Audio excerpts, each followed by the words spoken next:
Hello दोस्तों, कैसे हैं आप सभी। मैं सूरज यादव आपके अपने ही YouTube channel study mega point में आपका बहुत बहुत स्वागत करता हूं। दोस्तों, आज का जो लेक्चर होने वाला है बहुत ही इंपॉर्टेंट होने वाला है। दोस्तों, यहां से आपका बहुत सारे क्वेश्चन पूछे जा सकते हैं। दोस्तों, आज का जो चैप्टर होगा वह होगा फॉल्ट। दोस्तों, यह आपका जो फॉल्ट है स्विच गियर एंड प्रोटेक्शन नामक चैप्टर से है। ठीक है जो आपका चैप्टर है स्विच गियर एंड प्रोटेक्शन, मेरे दोस्तों, यह आपका बहुत ही इंपॉर्टेंट सब्जेक्ट बन जाता है। दोस्तों, तो दोस्तों इसमें आपको ध्यान में रखना है कि इसका जो पहला चैप्टर है यह फॉल्ट है, यानी विद्युत प्रदोष जिसे आप कहते हैं। ठीक है, तो दोस्तों आपका इलेक्ट्रिकल मशीन तो चलता ही रहेगा, लेकिन साथ साथ में इसको भी लेके चलेंगे और इसके साथ में ही पीएलसी को भी लेके चलेंगे। ठीक है मेरे दोस्तों, तो अगर आप स्टडी मेगा पॉइंट से जुड़े हैं दोस्तों तो जरूर आपको किसी न किसी प्रकार का फायदा जरूर होने वाला है। ठीक है, तो फायदा क्या होने वाला है दोस्तों कि यहाँ से आपकी सारी चीज की तैयारी करा के तभी भेजा जाएगा आपको एग्जाम देने के लिए। ठीक है मेरे दोस्तों, तो आज का जो चैप्टर चालू होने वाला है फॉल्ट है। तो फॉल्ट में आपको देखना है, तो जो आपका फॉल्ट कैसे होता है ये तो आप जानते होंगे कि जब हमारा वोल्टेज हो या करंट हो या फ्रीक्वेंसी हो, इन सभी चीजों में जब हमारा अचानक से परिवर्तन हो जाता है, जैसे कोई वोल्टेज चेंज ज्यादा हो गया मेरे दोस्तों, तो सप्लाई की अगर वोल्टेज ज्यादा हो गई या करंट ज्यादा हो गई या फ्रीक्वेंसी ज्यादा हो गई, तो उस स्थिति में क्या होता है, फॉल्ट आ जाता है। क्या आ जाता है मेरे दोस्तों, फॉल्ट आ जाता है। तो इसे आप इसे कैसे लिखेंगे ये तो आप देख लीजिए, यहाँ पे कैसे लिखना है। वैद्युत प्रदोष यानी इसी को कहते हैं इलेक्ट्रिकल फॉल्ट। ठीक है मेरे दोस्तों, तो क्या कहते हैं इसको, इलेक्ट्रिकल फॉल्ट। तो दोस्तों इसको बहुत ही ध्यान से देखना है, क्योंकि इस चैप्टर से आपको 10 नंबर तक के क्वेश्चन आ सकते हैं। कितने नंबर के तक के दोस्तों, 10 नंबर तक के क्वेश्चन आ सकते हैं। तो यह बहुत ही छोटा चैप्टर है और बहुत ही अच्छे से आपको समझ में आएगा। अगर नहीं आता है दोस्तों तो आप कमेंट बॉक्स में जरूर बताइए, जहाँ पे त्रुटि होगी दोस्तों वहां पे हम आपको समझाने की कोशिश करेंगे। ठीक है मेरे दोस्तों, तो यहाँ पे वैद्युत प्रदोष किसे कहते हैं ये तो हमने बता दिया कि जब हमारा वोल्टेज हो या करंट हो या फ्रिक्वेंसी हो, इसमें थोड़ा सा भी असामान्य स्थिति में परिवर्तन आता है, तो दोस्तों इसी को हम क्या कहेंगे, फॉल्ट कहेंगे। ठीक है, तो हमारी जब फॉल्ट कंडीशन में क्या होता है, हमारी जो सर्किट होती है वो जल जाती है, नष्ट हो जाती है। ठीक है, तो फॉल्ट तो आपने समझ लिया होगा। चलिए इसको कैसे लिखना है इसके बारे में भी थोड़ा जान लेते हैं। वैद्युत प्रदोष, इसे इलेक्ट्रिकल पावर सिस्टम में वांछित वैद्युत राशियों, जैसे क्या वांछित वैद्युत राशियां कौन कौन सी हैं, वोल्टेज हो गया, करंट तथा फ्रीक्वेंसी के परिमाण तथा दिशा में अचानक असामान्य स्थिति प्राप्त होती है, तो इस घटना को वैद्युत प्रदोष कहा जाता है। ठीक है मेरे दोस्तों, तो यही तो हमने आपको बताया कि फॉल्ट क्या है। ठीक है, कि फॉल्ट क्या है, तो फॉल्ट क्या है मेरे दोस्तों आपको समझ में आ गया होगा। अब बात आती है फॉल्ट कितने प्रकार के होते हैं। तो फॉल्ट आपके दो प्रकार के होते हैं। ठीक है मेरे दोस्तों, क्या होता है फॉल्ट दो प्रकार का, एक स्टेबल होता है, एक नॉन स्टेबल होता है। ठीक है, एक को आप अस्थाई कहेंगे, एक को आप अस्थाई फॉल्ट कहेंगे। ठीक है मेरे दोस्तों, तो इन सभी चीजों को आप ध्यान में रखते हुए पढ़ेंगे। ठीक है, चलिए देख लेते हैं फॉल्ट आपके दो प्रकार के होते हैं, कौन कौन से हैं तो देख पा रहे होंगे। यहाँ पे देखिए, यहाँ पे वैद्युत प्रदोष दो प्रकार के होते हैं। आइए इलेक्ट्रिकल फॉल्ट को हम कैसे डिवाइड करते हैं इसके बारे में थोड़ा जान लेते हैं। ठीक है, तो इलेक्ट्रिकल फॉल्ट को आपने दो भागों में डिवाइड किया है। एक अनस्टेबल फॉल्ट कहेंगे जिसे आप अस्थायी प्रदोष कहेंगे, और एक होता है स्टेबल फॉल्ट, इसे आप स्थायी फॉल्ट कहेंगे। क्या कहेंगे, स्थायी फॉल्ट कहेंगे। अब बात आती है कि अनस्टेबल में आपके कौन कौन से फॉल्ट आ जाएंगे मेरे दोस्तों, तो इसमें आपका आ जाएगा सर्ज फॉल्ट। कौन सा, सर्ज। जो सर्ज आपने पढ़ा होगा कि जो दो खंभों के बीच में जो झोल उत्पन्न होता है, दो तार जो झोल उत्पन्न होता है वायर का, उसी को आप सर्ज कहते हैं। ठीक है मेरे दोस्तों, उसी के क्या कहेंगे, आप सर्ज कहेंगे। तो सर्ज आपने टीडीईपी में पढ़ा होगा कि ट्रांसमिशन एंड डिस्ट्रीब्यूशन, जो आपका सब्जेक्ट था थर्ड सेमेस्टर में, उसमें तो आपने पढ़ा है, सॉरी फोर्थ सेमेस्टर में था। ठीक है मेरे दोस्तों, फोर्थ सेमेस्टर में था आपका टीडीपी, तो उसमें आपने पढ़ा होगा कि सर्ज किसे कहते हैं। और आइए इसमें एक अस्थाई में एक प्रदोष और होता है, इनडोर, या उससे कहते हैं आउटडोर। ठीक है मेरे दोस्तों, तो आइए अब स्टेबल फॉल्ट को देख लेते हैं। स्टेबल फॉल्ट में बहुत ही यही इंपॉर्टेंट है मेरे दोस्तों, इसी को आपको पढ़ना है। स्टेबल फॉल्ट में क्या होता है, स्टेबल फॉल्ट में ये होता है कि हमारा सर्किट का खुल जाना और सर्किट का बंद होना, यही दो फॉल्ट होते हैं। देखिए, ओपन सर्किट फॉल्ट होता है और एक शॉर्ट सर्किट फॉल्ट होता है। ठीक है, अब बात आती है शॉर्ट सर्किट फॉल्ट में भी दो फॉल्ट आ जाते हैं। कौन कौन से होते हैं इसको भी हम देख लेते हैं। ठीक है मेरे दोस्तों, तो क्या है इसमें दिया है, एक होता है सिमेट्रिकल फॉल्ट जिसे आप सममित प्रदोष कहेंगे, एक होता है अनसिमेट्रिकल फॉल्ट जिसे आप असममित प्रदोष कहेंगे। तो दोस्तों हमने अभी आपको क्या बताया है कि जो हमारा फॉल्ट होता है वो कितने प्रकार का होता है, 2 प्रकार का होता है। सारी चीजें आपको आज याद हो जाएंगी मेरे दोस्तों, आपको कहीं जाना नहीं है, बस आप मोबाइल को ले लीजिए अपने हाथ में और उसे देखते रहिए और यहाँ से आपकी सारी चीजें समझ में आ जाएंगी। तो हमने अभी आपको फॉल्ट बताया। फॉल्ट क्या होता है मेरे दोस्तों, फॉल्ट वही होता है वोल्टेज, करंट और फ्रिक्वेंसी में अचानक से किसी प्रकार की क्या हो जाए कि असामान्य स्थिति प्राप्त हो जाए, यानी कि उसमें असामान्य कोई भी एक हमारा चेंज हो जा रहा है तो उसे हम उसमें हमारे सर्किट में कोई भी प्रकार का दोष आ जाता है, उसी को हम क्या कहेंगे, फॉल्ट कहेंगे। अब बात आती है इलेक्ट्रिकल फॉल्ट कितने प्रकार के होते हैं, तो आप बताएंगे कि इलेक्ट्रिकल फॉल्ट भैया 2 प्रकार के होते हैं। तो पूछेंगे भैया आप ये भी बता दीजिए कि इलेक्ट्रिकल फॉल्ट कौन कौन से होते हैं, तो आप बताएंगे भाई देखो, एक होता है अनस्टेबल फॉल्ट कहेंगे, जिसे आप अस्थायी फॉल्ट कहेंगे या अस्थायी प्रदोष कहेंगे, या एक को कहेंगे आप स्टेबल फॉल्ट यानी अस्थायी प्रदोष। तो इतना तो आप बता देंगे, लेकिन अब पूछ लेंगे कि भैया आप ये भी बता दीजिए अनस्टेबल फॉल्ट में कितने प्रकार के दोष होते हैं, तो आप बता दीजिए भैया देखो हम आपको बता रहे हैं, आप समझिए कैसे। तो पहला हो जाएगा सर्ज फॉल्ट हो जाएगा, और दूसरा इनडोर कह लीजिए या उसी को आउटडोर कह लीजिए, ठीक है। अब आता है कि अस्थायी प्रदोष में कौन कौन से होते हैं, तो बताएंगे आप ओपन सर्किट फॉल्ट होता है, एक होता है शॉर्ट सर्किट फॉल्ट। अब बात आती है शॉर्ट सर्किट फॉल्ट में कितने प्रकार के दोष आएंगे मेरे दोस्तों, तो आपको बताना है सिमेट्रिकल फॉल्ट आ जाएगा और अनसिमेट्रिकल फॉल्ट आ जाएगा, ठीक है। चलिए आगे की तरफ चलते हैं। तो आगे का क्या क्या हमारा है मेरे दोस्तों, इसको भी देख लेते हैं। अब बात आती है, हमने तो पढ़ लिया कि जो हमारा शॉर्ट सर्किट फॉल्ट होता है वो 2 प्रकार का होता है, एक सिमेट्रिकल होता है, एक अनसिमेट्रिकल होता है। तो इसको देख लेंगे, बहुत ही ध्यान से देखेंगे मेरे दोस्तों। इसमें कुछ नहीं है, पहला चैप्टर में कुछ नहीं है, दूसरे चैप्टर में आपको इस तरह बताया जाएगा दोस्तों कि आपको लगेगा कि नहीं हमने यहीं पे सारी चीजें सीख ली है। तो चलिए आइए देखते हैं सममित प्रदोष किसे कहेंगे। तो मेरे दोस्तों सममित प्रदोष किसे कहेंगे इसको देख लेते हैं, यानी इसी को हम सिमेट्रिकल फॉल्ट भी कहेंगे। आपसे क्वेश्चन में पूछ सकता है एग्जाम में कि सिमेट्रिकल फॉल्ट क्या होता है, या फिर ऐसे पूछ ले सममित प्रदोष क्या होता है। दोनों चीजों में आप पूछ सकता है, तो आपको दोनों चीजें समझ के जाना है, ठीक है। तो क्या होता है सिमेट्रिकल फॉल्ट, तो दोस्तों यह क्या होता है, यह एक फॉल्ट होता है, यह एक ऐसा फॉल्ट होता है जिसमें जो हमारी तीनों लाइनें होती हैं वो सट जाती हैं, ठीक है। क्या होती हैं, जो हमारा तीनों वायर होते हैं, रेड येलो ब्लू जो वायर होते हैं वो तीनों क्या होते हैं, आपस में सट जाते हैं। तो उस प्रकार के प्रदोष को हम क्या कहेंगे, सममित फॉल्ट कहेंगे। लेकिन आपको लिखना कैसे है, आपको इतना चीजें तो समझ में आ गई होगी कि हाँ ऐसे होता है। तो आइए देखते हैं, पावर सिस्टम के अंदर वह फॉल्ट जिसके अंतर्गत तीनों लाइनों में बराबर बढ़ी हुई प्रदोष धारा तथा 120 अंश के विस्थापन पर बहती है सममित प्रदोष कहलाती है, ठीक है मेरे दोस्तों। तो क्या हुआ कि तीनों में हमारी जब तीनों लाइनों में हमारा करंट जो होगा वो हाई लेवल पे फ्लो करने लगेगा और उसका विस्थापन कितना हो, 120 अंश हो, तब उस प्रकार के प्रदोष को हम सिमेट्रिकल फॉल्ट कहेंगे। तो देख पा रहे होंगे यहाँ पे कि जो आपका यहाँ पे फिगर दिया है इसमें देख रहे हैं, ये रेड हो गया, येलो हो गया, ये ब्लू हो गई, ये तीनों जो लाइनें हैं एक प्रकार से यहाँ पे सटी हुई हैं। तो आइए देखते हैं, तो इसके आगे क्या लिखना है आपको ये भी देख लीजिए। तो क्या है, सममित प्रदोष में 3 फेज लाइन के तीनों तार आपस में मिल जाते हैं। क्या होते हैं, तीनों तार आपस में क्या हो जाते हैं, मर्ज कर जाते हैं, यानी मिल जाते हैं। जब भी पावर सिस्टम में सिमेट्रिकल फॉल्ट उत्पन्न होता है तो तीनों फेज में बराबर बढ़ी हुई धारा प्रवाहित होगी। क्या कहा मेरे दोस्तों, इस प्रकार के प्रदोष में क्या होगा कि तीनों वायर में करंट हमारी क्या होगी, हाई होगी, यानी बढ़ी हुई होगी, तथा तीनों धाराएं I R, I Y, I B एक दूसरे से 120 अंश के विस्थापन पर होंगी। इतनी बातें आपको समझ में आ गई होगी दोस्तों। क्या है, इसमें कुछ नहीं है, बस आपको 3 लाइन खींचना है और तीनों लाइन को ले आके आप एक जगह पूरे को शार्ट कर दीजिए, यानी पूरे को जोड़ दीजिए, तो वही हो जाएगा आपका क्या, सिमेट्रिकल फॉल्ट हो जाएगा, ठीक है मेरे दोस्तों। तो आइए अब देखते हैं अनसिमेट्रिकल फॉल्ट।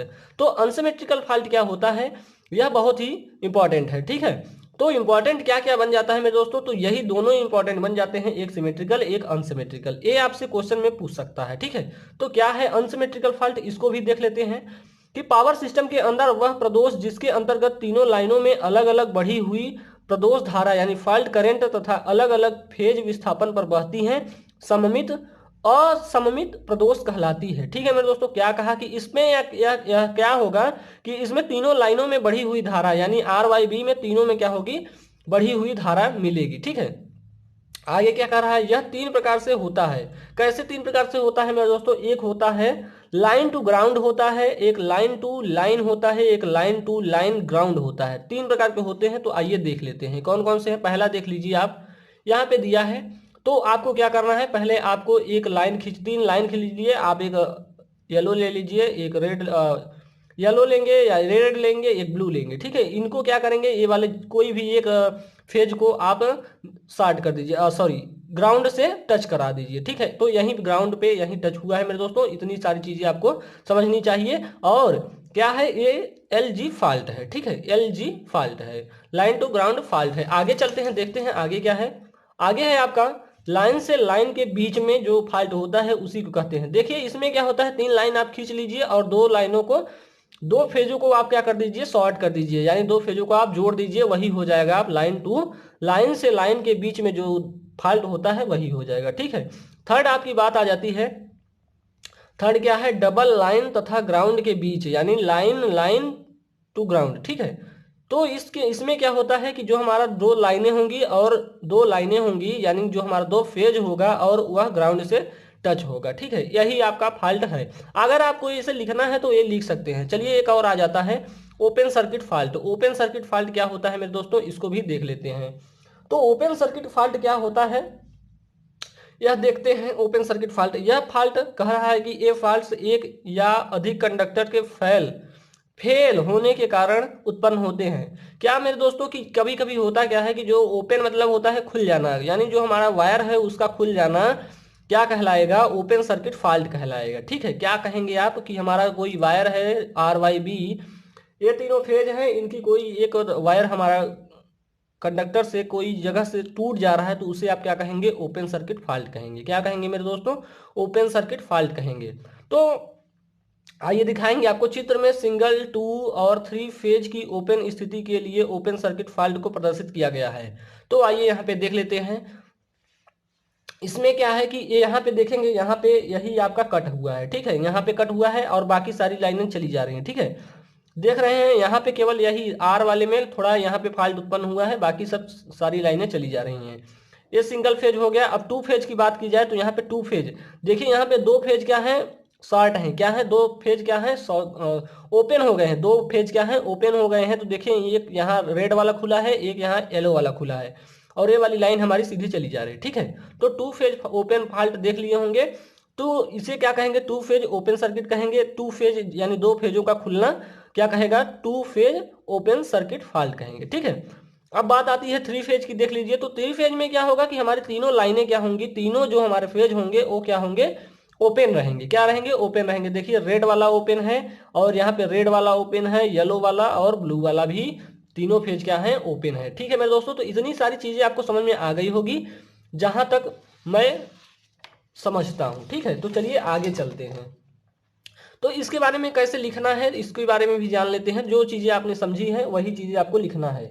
यह फॉल्ट केबल और ओवरहेड लाइन में ज्वाइंट फेल होने और सर्किट ब्रेकर के एक या एक से अधिक फेज के फेल होने और एक या अधिक फेजों में फ्यूज या कंडक्टर के पिघलने के कारण उत्पन्न होते हैं। तो इतनी बातें आपको समझ में आनी चाहिए मेरे दोस्तों। क्या कह रहा है कि यह फॉल्ट जो होगा ओवरहेड लाइन या जो हमारा केबल होगा उनके बीच जो ज्वाइंट होगा वह फेल होने के कारण, या सर्किट ब्रेकर में एक कोई सर्किट ब्रेकर में अधिक जो फेज के फेल होने के कारण यह हमारा फॉल्ट उत्पन्न होता है, ठीक है मेरे दोस्तों।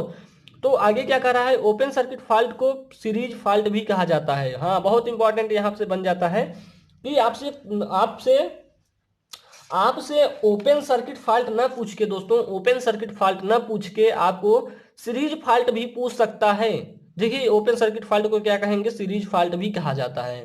तो आपसे ओपन सर्किट फॉल्ट ना पूछकर सीरीज फॉल्ट पूछ लेगा तो आप बता सकते हैं कि नहीं मेरे दोस्तों। तो जो आपने ओपन सर्किट फॉल्ट पढ़ा है वही आपका सीरीज फॉल्ट भी है, ठीक है। तो जानू कह लीजिए, बाबू कह लीजिए, सोना कह लीजिए, सारा नाम उसी का है मेरे दोस्तों, ओपन सर्किट फॉल्ट का, ठीक है। जानू कहिए, इसी को बाबू कह लीजिए, इसी को सोना कह लीजिए, यही सब सारी चीजें क्या हैं, सीरीज, यही ओपन सर्किट फॉल्ट ही आएगा, ठीक है। चलिए आगे चलते हैं। ये 3 फेज ओपन फॉल्ट को छोड़कर असिमेट्रिकल या अनबैलेंस टाइप फॉल्ट होते हैं। इनको भी थोड़ा ध्यान में रख लेंगे कि ये 3 फेज ओपन फॉल्ट को छोड़कर असिमेट्रिकल या अनबैलेंस्ड टाइप फॉल्ट होते हैं। केस यानी कारण क्या हो सकता है मेरे दोस्तों, इसका कारण क्या हो सकता है ये सब होने का, तो आइए देख लेते हैं मेरे दोस्तों। क्या है कि टूटे हुए कंडक्टर और एक या अधिक फेज में सर्किट ब्रेकर की खराबी होने होने से यह होता है। क्या कहा इसने कि टूटे हुए कंडक्टर यानी हमारा कंडक्टर जो वायर है वो टूट जाए, या एक या अधिक फेज में क्या हो जाए, सर्किट ब्रेकर की खराबी हो जाए, तब यह हमारा फॉल्ट उत्पन्न होता है। कौन सा फॉल्ट? Open circuit fault. ठीक है, अब बात आती है भैया कि शॉर्ट सर्किट फॉल्ट क्या होता है। भैया शॉर्ट सर्किट, तो शॉर्ट सर्किट फॉल्ट भी कुछ नहीं होता है, इसको भी आप जान लेंगे कैसे होता है यह फॉल्ट। तो यहाँ पे देखेंगे, ये सबसे कॉमन और गंभीर प्रकार के फॉल्ट होते हैं जो उपकरण या ट्रांसमिशन लाइन में असामान्य जिसे असामान्य एबनॉर्मल हाई करंट प्रवाहित होने के कारण उत्पन्न होती है। तो मेरे दोस्तों यह एक प्रकार का कॉमन और गंभीर प्रकार का फॉल्ट है, इसे तो आप ध्यान में रख लेंगे। लेकिन क्या होता है कि हमारा जो ट्रांसमिशन लाइन होती है उसमें एबनॉर्मल या हाई करंट प्रवाहित होने के कारण, यानी ओवर ओवर क्या होता है, ओवर करंट होने के कारण या अधिक धारा प्रवाहित होने के कारण यह फॉल्ट उत्पन्न होता है, जिसे आप क्या कहेंगे, शॉर्ट सर्किट फॉल्ट कहेंगे। तो इसमें थोड़ी बात ध्यान में रखनी है कि जो हमारा उपकरण या ट्रांसमिशन लाइन में असामान्य हाई करंट प्रवाहित होने के कारण यह फॉल्ट उत्पन्न होता है। कौन सा? Short circuit fault. Short circuit fault को शंट फॉल्ट भी कहा जाता है। तो इसको भी बात वही आ गई मेरे दोस्तों कि आप भैया कह लीजिए, जानू बाबू सोना डार्लिंग कुछ भी कहिए, लेकिन नाम वही रहेगा, शॉर्ट सर्किट फॉल्ट ही। ठीक है, तो आगे क्या है, इस प्रकार के फॉल्ट को शॉर्ट पीरियड में समाप्त कर देना चाहिए। अगर शॉर्ट पीरियड में नहीं समाप्त करेंगे भैया तो आपका और नुकसान होगा। क्या नुकसान होगा? जो आपके घरों में लगा है, टीवी, पंखा, फ्रीजर, रेफ्रिजरेटर जो भी लगाए हैं आप, एसी, कूलर, पंखा जो भी लगाए हैं, वो सारे नष्ट होने की संभावना बन जाती है। क्या है, इस प्रकार के फॉल्ट को शॉर्ट पीरियड में समाप्त कर देना चाहिए, नहीं तो यह फॉल्ट उपकरणों को नुकसान पहुंचा सकता है। ठीक है, पहुंचा सकता है नहीं मेरे दोस्तों, पहुंचा देगा। ठीक है, अगर नहीं ठीक करेंगे तो यह क्या करेगा, पहुंचा देगा। क्या पहुंचा देगा? नुकसान। आइए कैसे शॉर्ट सर्किट का देख लेते हैं, इसके क्या कारण हो सकते हैं, शॉर्ट सर्किट होने के क्या क्या कारण हो सकते हैं, इनको भी देख लेते हैं। तो इसके दो कारण हो सकते हैं। कौन कौन से? एक है एक्सटर्नल, जिसे आप एक्सटर्नल यानी बाह्य कारक कहेंगे, और एक कहेंगे आप इंटरनल यानी आंतरिक कारण। दो कारण होते हैं, यही दो कारणों से यह सब उत्पन्न हो रहा है मेरे दोस्तों। तो आइए देख लेते हैं एक बार। आंतरिक कारण क्या है? ट्रांसमिशन लाइन में लगे ट्रांसफार्मर तथा जनरेटर का विद्युत रोधन खराब हो जाने के कारण तथा इस प्रदोष विद्युत रोधन की अधिक आयु के कारण या यंत्र का डिजाइन सही नहीं किया गया हो या यंत्र का स्थापन सही नहीं किया गया हो, तब यह हमारा उत्पन्न होता है। कौन सा? आंतरिक कारण के। यानी यहाँ पे कहने की बात यह है कि जो हमने इंस्ट्रूमेंट लगाया है उसका सही तरीके से डिजाइन नहीं किए होंगे आप, या फिर उसकी आयु कम होगी। ठीक है, क्या होगी? उसकी आयु कम होगी, या उसका इंसुलेशन क्या होगा, फेल हो जाएगा। तो इस कारण से हमारा आंतरिक फॉल्ट होता है। ठीक है, बाह्य फॉल्ट क्या होता है? बाह्य कारक क्या होते हैं? विद्युत रोधन का विफल होना। फिर वही क्या कह रहा है, विद्युत रोधन का विफल होना प्रत्यक्ष त्वरित आघात के कारण, और क्या कर रहा है, अधिक लोड के कारण। यानी हम हाई लोड दे देंगे भैया, जहाँ जिसकी औकात है 4 किलो की, उसको 50 किलो लाद दीजिए, उसके ऊपर लोड दे दीजिए, यानी उसके ऊपर रख दीजिए, तो क्या करेगा वो? मर जाएगा भैया। क्या होगा? मर जाएगा। या पब्लिक द्वारा यांत्रिक हानि पहुंचाना। भैया आप लोग क्या करते हैं कि जो छोटे छोटे गांव के बच्चे होते हैं, वो कंडक्टर जो आपके ट्रांसमिशन यानी सॉरी जो आपके गांव में लाइनें गई होती हैं, उनमें आप पत्थर लेके उस पे मारते हैं कि मेरा निशाना सही है कि नहीं सही है।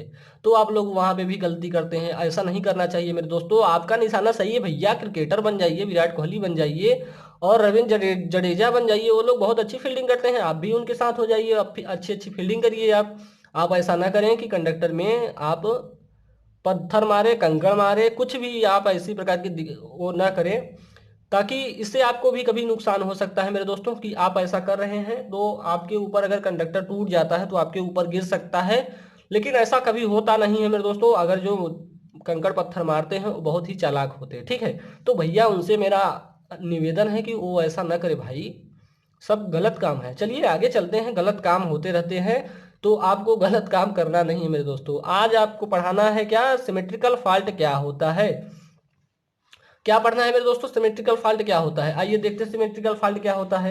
वह फॉल्ट जिनमें 3 फेज सम्मिलित होते हैं। क्या RYB यानी तीनों हमारे फेज क्या हो, सम्मिलित होते हैं, वह फेज जिसमें 3 फेज सम्मिलित होते हैं उन्हें सिमेट्रिकल फाल्ट कहते हैं। RYB यानी रेड ब्लू येलो जो हमारे तीनों फेज होते हैं वह जब सम्मिलित होंगे तो उन्हें हम सिमेट्रिकल फाल्ट कहेंगे। फाल्ट के रूप क्या सिमेट्रिकल फाल्ट के रूप में जाना जाता है। इस प्रकार के फाल्ट के बाद भी बैलेंस रहते हैं। वाह भाई वाह, बहुत अच्छी बात आ गई है यहाँ पे। क्या कह रहा है भैया, आप मुझे 2 तीर मार दीजिए तब भी मैं चलता रहूंगा, 2 गोली आप मुझे मार दीजिए तब भी मैं चलता रहूंगा। तो कितनी अच्छी बात है मेरे दोस्तों कि आपको कोई आपको मार भी दे और आप चलते भी रहे। 2 गोली आपको लग गई, लेकिन कोई किसी को भैया 1 गोली लग जाती है तो उसका राम राम सत्य हो जाता है। राम नाम क्या हो जाता है, सत्य हो जाता है, यानी सही हो जाता है। ठीक है, तो ऐसा करना नहीं है। लेकिन भैया जी ये बहुत अच्छे हैं, ये भैया जी बहुत अच्छे हैं सिमेट्रिकल फाल्ट वाले। क्या कह रहे हैं कि इसमें तीनों फेज क्या होंगे, सम्मिलित रहेंगे, तीनों फेज मिले रहेंगे, लेकिन उनमें क्या होता है कि इस एक भी फाल्ट हो जाए, कोई एक जो हमारा कोई एक फेज में अगर फाल्ट हो जाता है तो हमारे जो लाइन होती है वो चलती रहती है भैया। क्या होती है, चलती रहती है। चलिए आइए देखते हैं। सिमेट्रिकल फाल्ट मुख्य रूप से जनरेटर के टर्मिनल पर उत्पन्न होते हैं। कहाँ पे, जनरेटर के टर्मिनल पे। सिस्टम पर फाल्ट कंडक्टर के बीच आर्क रेजिस्टेंस के कारण या ओवरफुटिंग रेजिस्टेंस के कारण उत्पन्न होते हैं। तो इतनी बातें आपको ध्यान में रखनी है। कहाँ कहाँ ये उत्पन्न होते हैं सिमेट्रिकल फाल्ट, एक जनरेटर के टर्मिनल पर उत्पन्न होते हैं और सिस्टम पर फाल्ट कंडक्टर के बीच आर्क रेजिस्टेंस के कारण यह फाल्ट उत्पन्न होता है। ठीक है, क्या कह रहा है, सिमेट्रिकल फाल्ट को लाइन यानी ट्रिपल लाइन जो LLL है फाल्ट और 3 फेज लाइन टू ग्राउंड यानी 3 phase line to ground fault में उपवर्गीकृत किया गया है। तो इतनी बातें आपको समझ में आनी चाहिए मेरे दोस्तों। इसको जो बांटा गया है वो 3 प्रकार से बांटा गया है। आइए देखते हैं, ए वाला देखते हैं ये क्या है, क्या है मेरे दोस्तों ये, इसके बारे में थोड़ा भी जान लेते हैं। लाइन फाल्ट, 3 लाइन रहेंगी उसमें, यानी कौन कौन सी लाइन, तीनों लाइन रहेंगी। कौन कौन सी, RYB। ठीक है, इस प्रकार के फाल्ट बैलेंस होते हैं। वाह भैया वाह, बहुत अच्छी बात आ गई। इस प्रकार के फाल्ट बैलेंस होते हैं, अर्थात फाल्ट के बाद भी सिस्टम सिमेट्रिकल रहता है, कोई प्रभाव नहीं पड़ेगा भैया। आप मुझे बम से उड़ा दीजिए, मैं फिर से जुड़ जाऊंगा। ठीक है, तो क्या कह रहा है, ट्रिपल लाइन फाल्ट बहुत कम उत्पन्न होता है। यह फाल्ट बहुत कम उत्पन्न होता है भैया, ये ध्यान में रखना है। लेकिन यह सबसे गंभीर प्रकार का फाल्ट होता है भैया। बहुत अच्छी बात कह दिया कि यह जो बहुत गंभीर हो जाता है भैया। गंभीर होने की बात क्या है कि आप मुझे बम से तो उड़ा दिए भैया, लेकिन जब मुझे बम लगेगा तो मैं बहुत गंभीर हो जाऊंगा, मरूंगा नहीं लेकिन गंभीर हो जाऊंगा। वही बात है यहाँ पे, जिसमें सर्वाधिक करंट होती है, जिसमें क्या होती है, सर्वाधिक करंट फ्लो होने लगती है। यहाँ पे आप देख पा रहे होंगे कि जो हमारा तीनों लाइन है यानी तीनों फेज हैं, आर देखिए यहाँ पे सारी चीजें क्या है, यहाँ पे मिली हुई है और ये ग्राउंड से क्या होते हैं, कनेक्ट होते हैं। ठीक है, आगे चलते हैं। आपको सारी चीजें समझ में आ रही होगी दोस्तों, तो चलिए आगे की तरफ चलते हैं। आगे क्या है कि आगे दिया हुआ है, बहुत ही अच्छा है, बी वाला आप देख पा रहे होंगे। बी वाला क्या है, लाइन और ग्राउंड फाल्ट के लिए 3 फेज लाइन। ठीक है, इसको ध्यान में रखेंगे, तीनों ध्यान में रखना है और बहुत ही सिंपल है मेरे दोस्तों। 3 phase line to ground fault में सिस्टम के सभी 3 फेज सम्मिलित होते हैं। जहां पे तीनों फेज सम्मिलित होते हैं वहां पे कौन सा फाल्ट उत्पन्न होगा, ट्रिपल लाइन जी, यानी line to ground fault 3 phase और सिस्टम की ग्राउंड के बीच उत्पन्न होता है। कहाँ उत्पन्न होता है, ग्राउंड के बीच उत्पन्न होता है मेरे दोस्तों। इस प्रकार के फाल्ट होने की संभावना लगभग 2 से 3% होती है। कितना होता भैया, 2 से 3% होता है, ध्यान में रखा, बता कर सकते। आगे का बाटे भैया देखा, RYB में क्या है मेरे दोस्तों कि इसमें जो तीनों फेज होते हैं वो तीनों फेज क्या होते हैं, अर्थ ग्राउंड से कनेक्ट होते हैं। तीनों फेज RYB तीनों फेज कहाँ होते हैं, ग्राउंड से कनेक्ट होते हैं, आपको दिख रहा होगा। चलिए आगे चलते हैं। इतनी बातें आपको समझ में आ गई होगी दोस्तों। तो अगर सारी चीजें समझ में आती होंगी तो आप कमेंट बॉक्स में जरूर लिखें कि सर हाँ सारी चीजें समझ में आ गई हैं। और आगे क्या है मेरे दोस्तों, अनसिमेट्रिकल फाल्ट। आपने सिमेट्रिकल फाल्ट तो पढ़ लिया, उसके कितने प्रकार हुए, 2 प्रकार हुए गए मेरे दोस्तों। तो तीसरा क्या है, अनसिमेट्रिकल फाल्ट। तो पावर सिस्टम के अंदर वह प्रदोष जिसके अंतर्गत तीनों लाइनों में अलग अलग बढ़ी हुई प्रदोष धारा तथा अलग अलग फेज विस्थापन पर बहती हैं असिमेट्रिकल प्रदोष कहलाता है। क्या कहलाता है? असिमेट्रिकल प्रदोष कहलाता है। क्या कहा मेरे दोस्तों? पावर सिस्टम के अंदर वह प्रदोष जिसके अंतर्गत तीनों लाइनों में अलग अलग बढ़ी हुई प्रदोष धारा यानी फॉल्ट करंट तथा अलग अलग फेज विस्थापन पर बहती हैं, असिमेट्रिकल फॉल्ट कहलाता है। ये चीजें समझ में आ गई होगी आपको। यहाँ क्या कह रहा है, आगे क्या कह रहा है? भैया हमारे भी कुछ लोग हैं, मेरे भी 2-3 बेटे हैं। क्या है? 3 बेटे हैं। कौन कौन से? यह प्रदोष 3 प्रकार से होता है। तो कहा भैया मेरे भी 2-3 बेटे हैं, उनको भी देख लीजिए आप। तो उनके बेटों को भी देख लेते हैं। क्या है? पहला है single line to ground fault. आइए इसके बारे में भी जान लेते हैं, इसके बच्चों के भी बारे में जान लेते हैं। यह फॉल्ट तब उत्पन्न होता है जब एक कंडक्टर ग्राउंड पर गिर जाता है। क्या कह रहा भैया कि जब हमारा एक कंडक्टर होता है वो कहाँ गिर जाता है? ग्राउंड पर गिर जाता है। और क्या कह रहा है? या न्यूट्रल कंडक्टर से कनेक्ट हो जाता है, तो यह फॉल्ट हमारा उत्पन्न होता है। यह फॉल्ट 70 से 80% होता है मेरे दोस्तों। सबसे ज्यादा कौन फॉल्ट हुआ? 70 से 80% फॉल्ट हुआ। जबकि ट्रिपल लाइन ग्राउंड जो फॉल्ट होता था वो 2 से 3% होता था। लेकिन यह फॉल्ट जो हमारा है लाइन टू ग्राउंड जो फॉल्ट है वह 70 से 80% हो रहा है। कितना हो रहा है? 70 से 80% हो रहा है। तो कैसे हो रहा है आइए देखते हैं। क्या है? RYB है। ठीक है, तार कितने हैं? तीनों फेज है RYB। इसमें एक फेज क्या होता है? ग्राउंड से कनेक्ट हो जाता है, टूट के ग्राउंड पर गिर जाता है। ठीक है, आगे चलते हैं। आगे क्या है भाई? आगे भी देख लेते हैं कि आगे जो दूसरा नंबर है line to line fault. Line to line यानी दो लाइन क्या होंगी? आपस में कनेक्ट हो जाएंगी, उसी को क्या कहेंगे? लाइन टू लाइन फॉल्ट कहेंगे। यह फॉल्ट तब उत्पन्न होता है जब दो कंडक्टर शॉर्ट सर्किट होते हैं। इस प्रकार के फॉल्ट का मुख्य कारण तेज हवा होती है। भैया आपके गांव में भी हवाएं चलती हैं, आपके ही नहीं सभी के गांव में हवा चलती है मेरे दोस्तों। तो क्या होता है कि जब ज्यादा तेज से तूफान आ जाता है तो क्या होते हैं? ज्यादा सर्ज होने के कारण कंडक्टर क्या होते हैं? आपस में टच हो जाते हैं। सर्ज मतलब ये होता है मेरे दोस्तों कि दो कंडक्टरों के दो खंभों के बीच में जो झोल उत्पन्न होता है तारों का, वही होता है आपका सर्ज। तो क्या है? यह फॉल्ट तब उत्पन्न होता है जब दो कंडक्टर क्या होते हैं? शॉर्ट सर्किट होते हैं। इस प्रकार के फॉल्ट का मुख्य कारण तेज हवा है। भैया आंधी तूफान चलने लगी या हवा के झोंकों से जो गाना निकला है उसको भी ध्यान में रख लेंगे तो डबल लाइन फॉल्ट आपको समझ में आ जाएगा। उड़ गया रुपट्टा हवा के झोंकों से। तो यह फॉल्ट 15 से 20% तक होती है। कितने परसेंट तक होती है? 15 से 20% तक होती है मेरे दोस्तों। तो क्या होता है इस फॉल्ट में भैया कि जो दो तार होते हैं, दो फेज होते हैं, वो आपस में क्या हो जाते हैं? टच कर जाते हैं, जिसे आप कहेंगे शॉर्ट जाते हैं। ठीक है, तो यह इसका फिगर आपको दिख रहा होगा, तो इसको आप देख लेंगे। ठीक है, अगला क्या है? थर्ड वाला क्या है? Double line to ground fault. भैया अब क्या कर रहा है भैया कि दो लाइन क्या होंगी? ग्राउंड से कनेक्ट हो जाएंगी। अब दो लाइनें ग्राउंड से कनेक्ट होंगी, यानी जो हमारा या तो दो फेज है वो कहाँ कनेक्ट हो जाएंगे? ग्राउंड से कनेक्ट हो जाएंगे। उस प्रकार के फॉल्ट को हम क्या कहेंगे? Double line to ground fault कहेंगे। क्या कहेंगे? Double line to ground fault कहेंगे।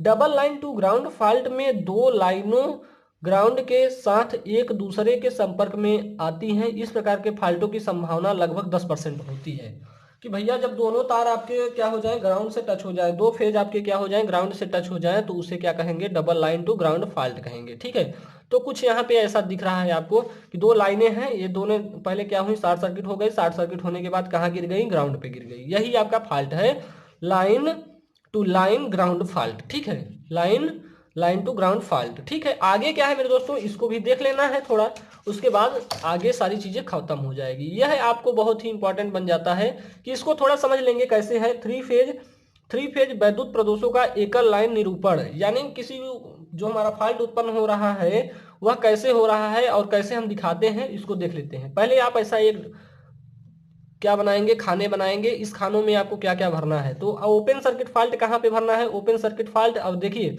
नंबर ऑफ फेज और टाइप्स ऑफ फॉल्ट, यहाँ पे जो है जितने प्रकार के फॉल्ट होंगे वहां पे यहाँ पे लिखेंगे। और फॉल्ट इन सिंगल फेज को कहाँ पे लिखेंगे?